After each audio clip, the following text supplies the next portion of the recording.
right occiput posterior. So if she was chilling like this, the girl was trying to come out, but like she's getting stuck. The cervix is down here, so her head, when they're in this right occiput posterior, it presses on the cervix like evenly, whereas when they're like this, like the presenting part of her head is not engaging with the cervix as well. That's why I was chilling at 8 centimeters for quite some time. And again, when I was on the epidural, they put me in different positions. So I used the peanut ball.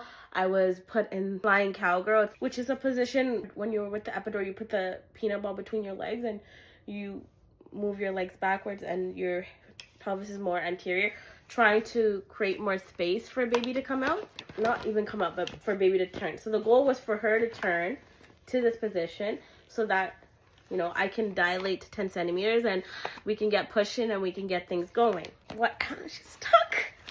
Midwife asked an OB, because I think only OBs can do this, but they were going to do a manual turn. So basically they put their hand in and they tried to take baby's head and manually turn it so that it promotes her to kind of turn and again be in that right position again. So they tried that and they said it didn't work. Before that, they had already talked about a C-section, and then they said, you know what, you feel really warm down there. And at my next temperature check, my temperature was high. It was 39.3. That's a fever. So now I have a fever. And one thing that I'm a little confused about, from my memory and even my husband's memory, I only got to 8 centimeters. But in this clinical notes that they had given me after, it said that I was 9.5 centimeters at that last check. So I don't know who to believe, whether I should believe my memory or whether I should believe these notes. But basically, I was very close. The other problem was that baby, so she had fetal tachycardia, so her heart rate was going to 175, 200. She was in distress too. She wasn't like being so down. She was station 2, so she was quite low too. So she wasn't liking the fact that she wasn't fitting. Her heart rate was increasing, and then my body was like, what the heck is happening?